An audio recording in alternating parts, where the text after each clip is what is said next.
There was one more invention that I heard about that actually you would probably be interested in. So right now, when the airplanes come to be de-iced. Your dad told me about this like 8 years ago. He was telling me about making this. Yeah, it still eats them today. Yeah. It still kills them today. Oh, we could talk about it. So he actually worked on it. Yes, that's awesome. So right now they currently use a chemical, right? Yeah, they use, so it's a glycol chemical like antifreeze. Yeah. Super toxic for the environment. Obviously, like, your dogs eat it because it tastes like fruit juice and it kills them. Yeah, it's not good. Like, so to de-ice an airplane, you would use, so you de-ice and anti-ice. Just so you get the initial blasting of frost and snow off, then you need to have another chemical to keep it off until you take off, until the anti-ice systems of the aircraft can take over in the air. That's all they're built for, is to be working in the air. Yeah. Long story short, the bigger planes use bleed air, which is generated from the engines. It takes part of the compressed air that's super hot and puts it across the wings on the tail and in the engine inlets to stop ice from forming. You need a fast moving engine to do that. You can't just be sitting there with like full power on the ground to keep that moving. It's a long story short kind of thing. Right.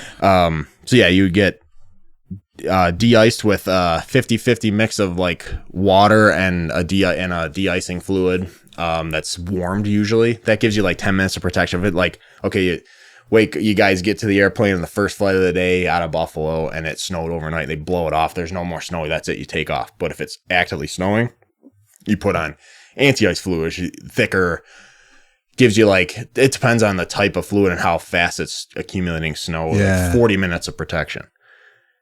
Every single airplane gets, what is it?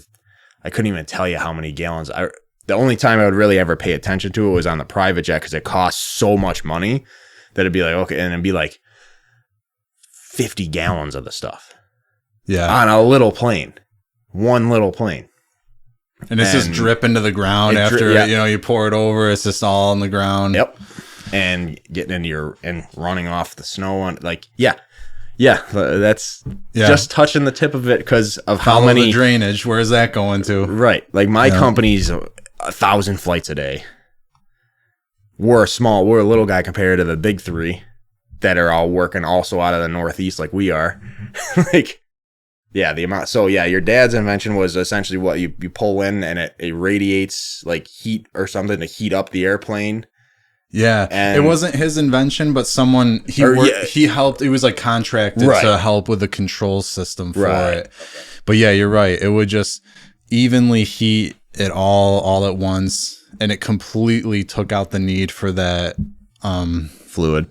Yeah, that I think. Well, it sounds like there's two different fluids going on, or at least two different processes. Like maybe you still would need the one when you're taking off, right, to keep the ice off. Yeah, right. Well, if you heat it up enough to like where you could probably keep it off for a certain amount of time. Yeah. So like maybe you do need the anti-ice fluid after a while, but yeah, it's like if we could cut out half of the use. Right.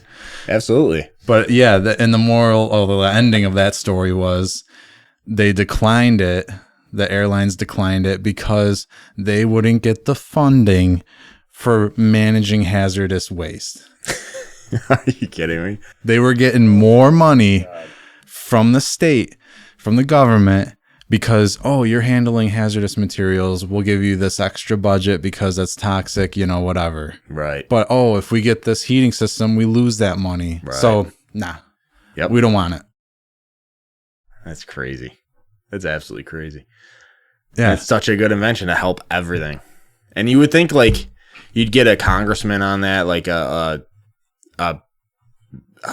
activist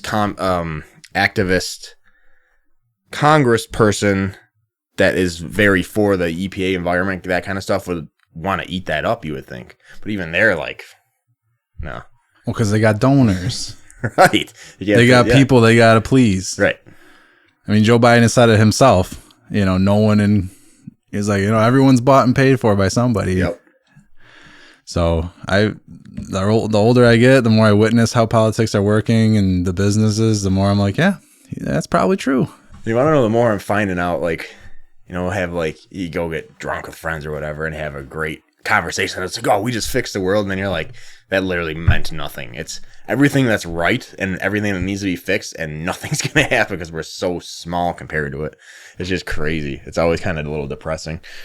Well, I guess one thing I've been thinking about lately is that the good thing about capitalism is that we, the consumers, can choose who thrives and who doesn't. Right. So if a company is doing things that are inappropriate or unethical, immoral, then, hey, you don't got my business anymore. Right. I'm not going to give you any money.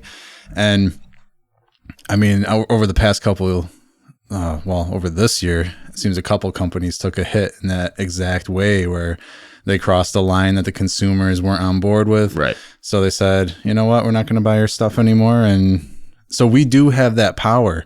Right. And even job wise too, we can pick which jobs we want to work. You know, when I hear someone complain about, oh, you know, they got me working here real late, and you know, I can't wait till we can unionize, and I wish we were a more socialist country. I'm like, dude, get another job. Right.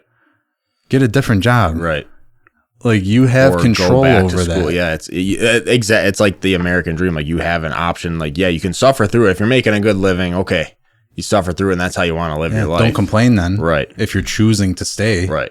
You know? But yeah, the option is always there as long as you don't have a major economic collapse. Well, that's true. That's true. Yeah, if things go so south and maybe you only have a few options. Right. I mean, I think back to like the Irish when they came, you know, that's my like lineage basically. Same in America. Yep. And Italian. But yeah, like they were working in the mines that were owned by this company. They were paid in credits for stores that company owned. Right. And you know, we went down to PA, Jim Thorpe, PA. Beautiful. Oh, yeah. Yep. Yeah. Beautiful area. That's awesome. And they gave us the story about the Molly Maguires, they call them. So there's this prison downtown. If you go into like the scenic area of Jim Thorpe, it's like nestled right in the mountainside. Yeah. And there's this old jail there. So we took a tour of that, and they talked about how these guys were inspired by this woman who was like revolting against the mining companies. So I think you told me about that. Yeah, you went there. It was a little while ago. You went there, right? Yeah, a couple of years. Caitlin and I have been a couple times. Okay, cool. Yeah, just get an Airbnb in the town, park your car, and you just walk everywhere all weekend. That's awesome. Just right there, you know, restaurants up and down, shops.